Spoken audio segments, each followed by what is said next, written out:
Number 4 ఇక్కడ mutton dinner అయిపోయింది, fish dinner రెడీయా?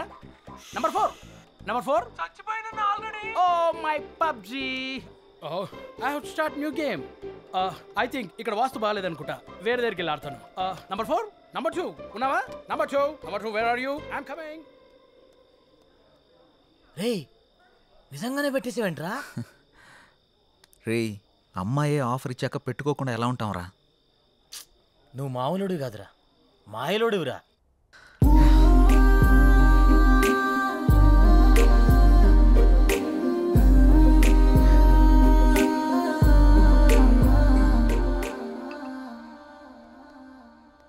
సురేంద్ర సార్, మన ఫస్ట్ లుక్ పోస్టర్ లాంచ్కి ఏర్పాట్లన్నీ పూర్తయినట్లేనా? అవుతున్నాయి సార్. శ్రేయాస్ మీడియా వాళ్ళు బాగా చేస్తున్నారు. వాళ్ళుండగా మనకి ఏ టెన్షన్ లేదు సార్.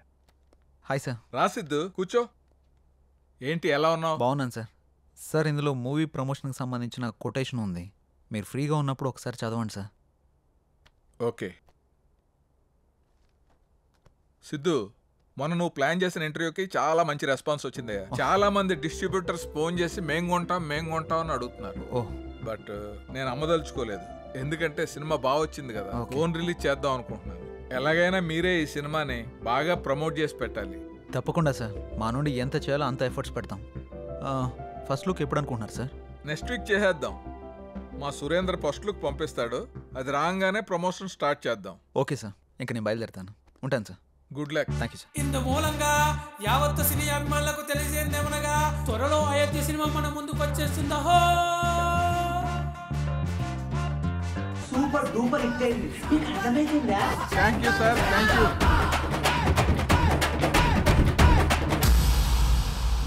చాలా సంతోషం అండి, thank you. Hello, thank you sir, thank you. మన అయోధ్య సినిమా వచ్చిందిరా, టికెట్లు బుక్ చేసుకోరా, టైం అయిపోతా ఉంది. వచ్చింది, మ్యాచ్ వచ్చింది. టోటల్ మూవీ బాగుంది. బాగుంది, ఒక్కొక్క సీను అదిరింది అంతే. బాగుంది. ఆయన నా ముల్లపల్లి హవానా సినిమా మాత్రం చాలా బాగుంది. అయోధ్య సినిమా చాలా బాగుంది, హిట్ చేయండి. సూపర్ ఉంది, చింపేశాడు. చాలా బాగుంది, నైస్. అబ్బబ్బబ్బబ్బబ్బా, అయోధ్య లాంటి cinema never before ever after. మీకు అర్థమవుతుందా? ఇప్పుడే దిల్ రాజు గారు ఫోన్ చేశారు, చాలా బాగుందంట అన్ని ఏరియాలు. ఆంధ్రానే కదండి, సీడెడ్ నైజా 3 ఏరియాలు సూపర్ అంట. టోటల్ గా ఈ చిత్రం చాలా బాగుంది, అద్భుతాన్ని సంక్రాంతికి రిలీజ్ చేసేటువంటి సినిమాగా రిలీజ్ చెప్పుకోవచ్చు. అదే సినిమా అనుకోండి, చంపేసి సినిమా బొర్ర మీదకి ఆకర్షణలోకి ఎగిరిపోయి ఎంతో చెప్పలేము. నేనే సార్ చెప్పండి సార్. సార్ మీరు చెప్తుంది నిజమేనా? నేను ఇప్పుడే వస్తున్నాను సార్. చాలా గొప్ప విషయం. నా మీద చాలా మంచి అభిప్రాయం ఉందండి. ఇలా జరుగుతుంది ఎక్స్పెక్ట్ చేయలేదు. సడన్ గా ఇలాగా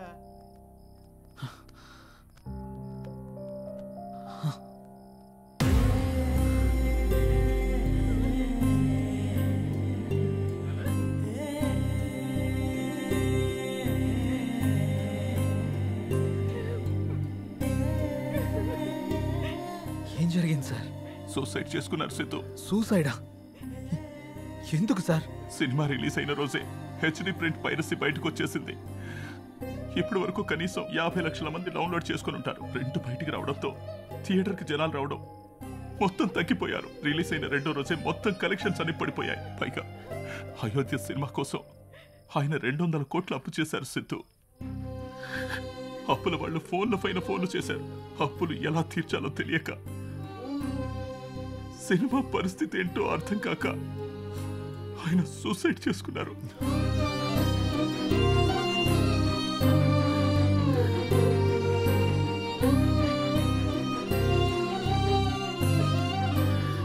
ప్రొడ్యూసర్ సత్యానంద్ గారి హఠాత్ మరణానికి సినీ ప్రముఖులు తీవ్ర దిగ్భ్రాంతికి లోనవుతున్నారు.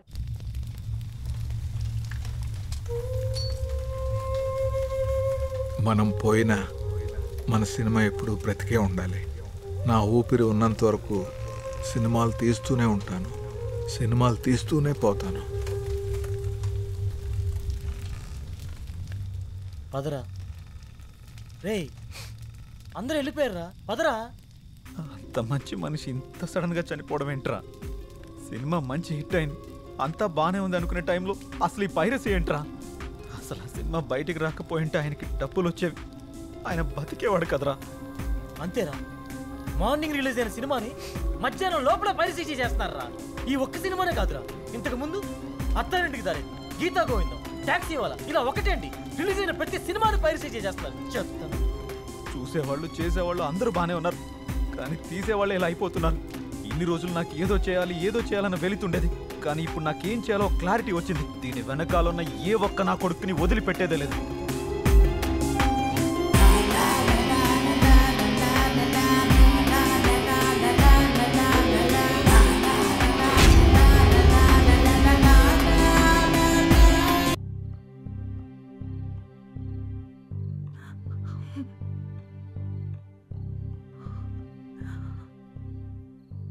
బాధపడకండి మేడం, ఆయన లేకున్నా ఆయన సినిమాలు ఇంకా బతికే ఉన్నాయి.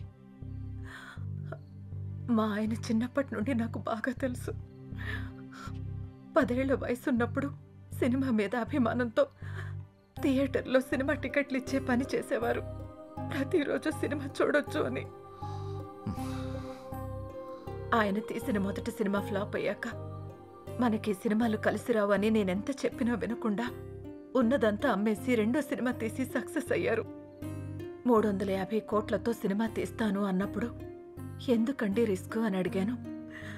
కథ నచ్చింది, ఖచ్చితంగా ఆడుద్దని అప్పు చేసి మరీ తీశారు. రిలీజ్కి ముందు టెన్షన్ పడుతుంటే ఎందుకు తీయడం, ఎందుకు ఇలా టెన్షన్ పడటం అని అడిగాను. సినిమా తీయడం ఒక అదృష్టం, అది అందరికీ రాదు. అందులో ఉన్న ఆనందం చేసేవాడికి మాత్రమే తెలుస్తుంది అని అనేవారు. కానీ చివరికి ఆ సినిమా కోసమే తన ప్రాణాన్ని తీసుకున్నాడు బాబు.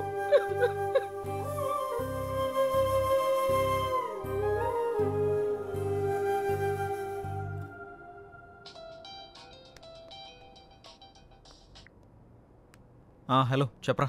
ఆ సైబర్ టీం వాళ్ళ కాంటాక్ట్ దొరికింది, వాళ్ళకి కాల్ చేశాను. రేపు మార్నింగ్ అపాయింట్మెంట్ ఇచ్చారు. సరే, రేపు వెళ్ళి కలుద్దాం. సార్, నా పేరు సిద్ధు, నేను హెచ్ఎంటీవీలో జర్నలిస్ట్ని. వీళ్ళు నా టీం. మొన్న అయోధ్య సినిమా పైరసీ అయ్యి ప్రొడ్యూసర్ సత్యానంద్ గారు చనిపోయిన విషయం మీకు తెలిసే ఉంటుంది. నాకు ఈ పైరసీ గురించి కొంచెం ఇన్ఫర్మేషన్ కావాలి సార్. ఓకే, చెప్పండి.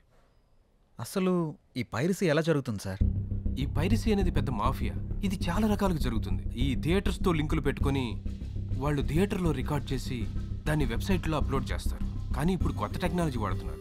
శాటిలైట్ ద్వారా వచ్చే కోడ్ని హ్యాక్ చేసి ఒరిజినల్ ప్రింట్ని బయటకు తీస్తున్నారు. ఆ తర్వాత ఆ మూవీని సైట్స్లో అప్లోడ్ చేస్తున్నారు. ఐపీ అడ్రస్ని ట్రేస్ చేసి ఆ అప్లోడ్ చేసిన సైట్ని బ్లాక్ చేయలేమా? బ్లాక్ చేయొచ్చు, కానీ ఇది బ్లాక్ చేసిన క్షణంలోనే వేరే డొమైన్ని యాక్టివేట్ చేస్తున్నారు. దీనివల్ల వాళ్ళకేంటి లాభం? లక్షల్లో సంపాదిస్తారు. ఎలా సార్? ఆ సైట్కి వచ్చే అడ్వర్టైజ్మెంట్స్ ద్వారా, వ్యూస్ ద్వారా, డౌన్లోడింగ్స్ ద్వారా సంపాదిస్తారు. వాళ్ళు తలుచుకుంటే మనిషి నీడను కూడా దొంగిలిస్తారు. దీన్ని కంట్రోల్ చేయలేమా? మేము ఎన్ని క్రైమ్స్ కంట్రోల్ చేసినా ఈ పైరసీని మాత్రం పూర్తిగా కంట్రోల్ చేయలేకపోతున్నాం. ఇది సిస్టమ్కి పట్టిన వైరస్ లాగా, బాడీలో వచ్చిన ఇన్ఫెక్షన్ లాగా విచ్చలవిడిగా పాకిపోతుంది. దీనికి స్టార్టింగ్ ఎక్కడో ఎండింగ్ ఎక్కడో కూడా అర్థం కావట్లేదు. ఒక సైట్ బ్లాక్ చేస్తే ఇంకొకటి, ఒక చోట పట్టుకుంటే ఇంకో చోట, ఇలా ఎక్కడ పడితే ఎక్కడ, ఎలా పడితే అలా పైరసీ చేసేసి కష్టపడి సినిమా చేసే వాళ్ళ లైఫ్ని స్పాయిల్ చేసేస్తున్నారు. ఇది ఆగాలంటే కొంచెం టైం పడుతుంది. ఓకే సార్, ఏదైనా అవసరం పడితే మిమ్మల్ని కలవచ్చా? Sure, any time. Thank you sir. Bye sir. Bye sir. మేమిద్దరం కలిసి షాపింగ్కి వెళ్ళి వచ్చే లోపల బండి. రే, అంత ఎక్స్పీరియన్స్ ఉన్న వాళ్ళే ఆపలేపారు, మనం ఎలా ఆపుతాంరా? సంకల్పంతో.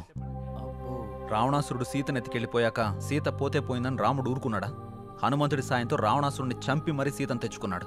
అంటే ఇప్పుడు నువ్వు రాముడు, ఆయన హనుమంతుడా? ఏదైనా కావచ్చు, యుద్ధం మొదలు పెట్టాక ముందుకెళ్లాల్సిందే. ఒక పని చేద్దామా? ఏంటి? పైరసీ ఎలా ఆపాలి అని నా ఇన్స్టాలో పోస్ట్ చేస్తే ఎవరైనా మంచి ఐడియా ఇస్తారేమో. అలాగంత టాలెంట్ ఉంటే నిన్నెందుకు ఫాలో అవుతారు? ఆపుతావా?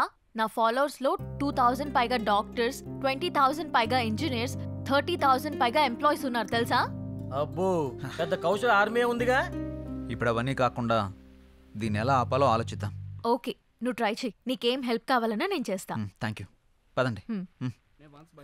ఇక నుంచి నీ పోస్టులతో జనాలు సాగొడతావుగా.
మనకి ఏదైనా క్లూ దొరకచ్చు.